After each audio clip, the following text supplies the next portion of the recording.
And hello everybody, welcome back to the channel guys. I hope you're all well. Before we do get into today's video, as always, please do smash that like button and subscribe to the channel for daily Liverpool content. Guys, well, after the win at the weekend, the 99th minute winner from Darwin Núñez, English football seems as though it has gone into meltdown because Liverpool have got a decision that's kind of gone in their favour rather than usually what is against us. You know, you wouldn't believe that Liverpool are the side currently that do have the most VAR errors against the club this season, and the side that have had most decisions go against them this season. That is proving to be a problem within the league, and that's the reason why we've currently got a title race ongoing, because if the decisions didn't go against us, we would be quite clear ahead at this moment in time. So as stated guys, because the decision has went in our favour for a change, we're gonna the English football is in meltdown. Usual faces have crept forward, pundits are giving their opinions, former referees are giving their opinions on it,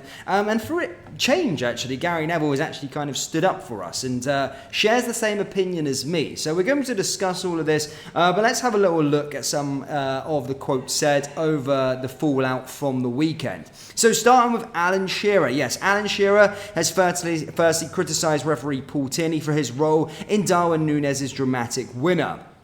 Basically, as we keep on stating, almost 2 minutes passed before Liverpool got a late corner of our own and scored the dramatic winning goal. Nuno Espirito Santos and coaching staff expressed their anger at the end of the Premier League match, and Shearer says the Premier League strugglers were treated unfairly by a terrible decision. This is what he had to say. He dropped a big clanger. Paul Tierney, he got it totally wrong. It's a corner to Forest late on, and Kanate gets a head injury. He gets knocked down by his goalkeeper, Kelleher, and Paul Tierney doesn't blow straight away.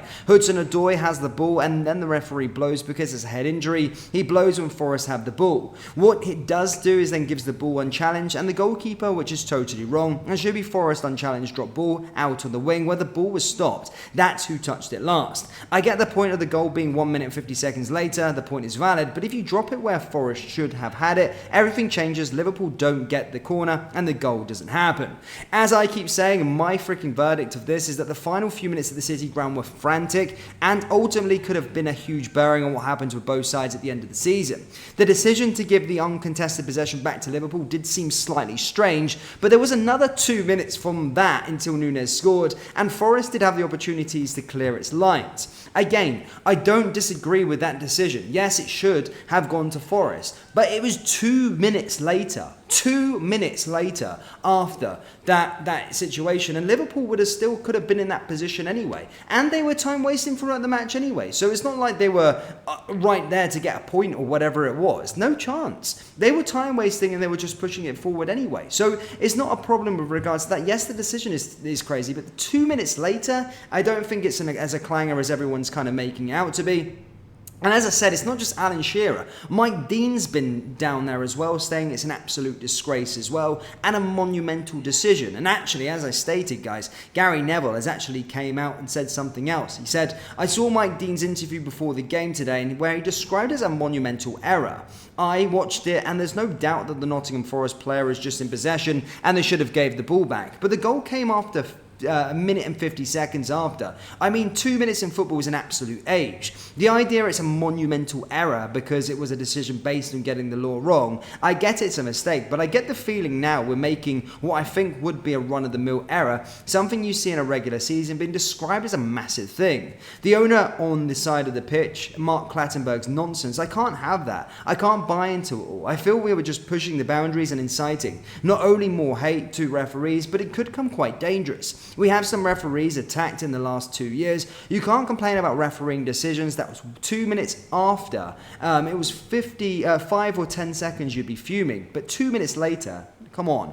To me, it's an error, no doubt. Forest should have got the ball back and the pattern of play would have changed. But we don't know Liverpool wouldn't have gone up the other end and scored. Liverpool got something about them at this minute in time, and the momentum that tells you it's likely a thing to happen.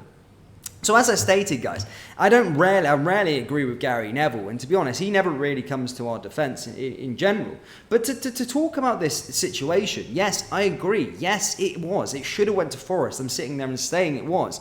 But to then look at a decision and basically state that it's a butterfly effect, that 2 minutes later we still wouldn't have scored, is an outrage. How the heck do they know that? It was 2 minutes later. And as I said, I completely agree when people were saying it's 10 seconds, 15, 20 seconds later, and then the goal was caused by that in particular incident. But 2 minutes, no chance. Come on. And whilst I do stand by that and look at it that way, why is English football suddenly in absolute meltdown when this happens, when it's against us? Why is English football constantly going, when a decision goes against Liverpool, why are they then stating that we get things in our favour? No, we don't. Look at the Spurs game. My goodness me, was there an outcry from English football after that? No. We were told to take our medicine and get on with it. So if you want to look at it, and whilst I do think those decisions are night and day, genuinely, I do think the errors are night and day. I'd say, yes, the referee made a mistake with that Forest one in terms of the stuff there. But when you look at that, when you look at the Spurs game, that was monumental. When you're talking about a pivotal moment when you're robbed of 3 points, that's a monumental error. And as stated, we were just told to take our medicine and get on with it by everybody in the country. So Forest have got to do the same. I understand that they've got points deduction looming over them at this moment in time. I understand that, but I still don't believe that's directly correlated to our goal. I don't. It's 2 minutes later. My goodness me. I don't think it is. I think it's been pushed far too much, and I said pundits are kind of just jumping on the bandwagon at this moment in time with regards to it. And as stated, I don't think there's a direct correlation. And you know, if it wasn't for VIR mistakes and refereeing decisions mistakes, and we've had the most of them so far this season, as I stated at the start of this video, there wouldn't be a title race ongoing. We'd be clear right now. We would be clear at this moment in time. But due to the mistakes happening, we're currently in the midst of a title race with 3 teams. So that's the, if people want to talk about misjustice and all the rest of it, look at the situation that Liverpool are currently in. And if you want to make a claim, well then it evens itself out, as I always hear throughout the season. It evens itself out. You get some decisions against you and you get some decisions for us. Maybe you could say we got the rubber of the agreement in that decision. But all this season, we've not had the decisions go our way. Absolutely not. So, F them. Yeah, I don't want to swear on here, but yeah, F them. Literally, I couldn't give a crap arse about this meltdown, and they can go on all they like. But we're the side that have had the most mistakes going against us. So, and I still stand by it. It was 2 minutes later. Get over it. Anyway, I'm done with this, and I'm burying it. I'm not going to be talking about that game anymore. I'm not going to be jumping onto this anymore. You've heard my talk about it. You heard my opinion on it. Liverpool are top of the league, so get it up, yeah. That brings us to the end of today's video, guys. As always, please do smash that like button and subscribe to the channel for daily Liverpool content, guys. Let me know your thoughts on the decision. Do you think it's an outrage? What do you think of all the pundits jumping on the bandwagon as well? And as stated, guys, like and subscribe for daily Liverpool content. And if you've not checked out Panenka LFC yet, we do deep dives, spend a lot of money on production on those videos, so do check it out. I'll link the channel down in the description, or I'll just stick the video on the end screen there so you can check it out if you want to see more content from me. Thank you, guys. Take care.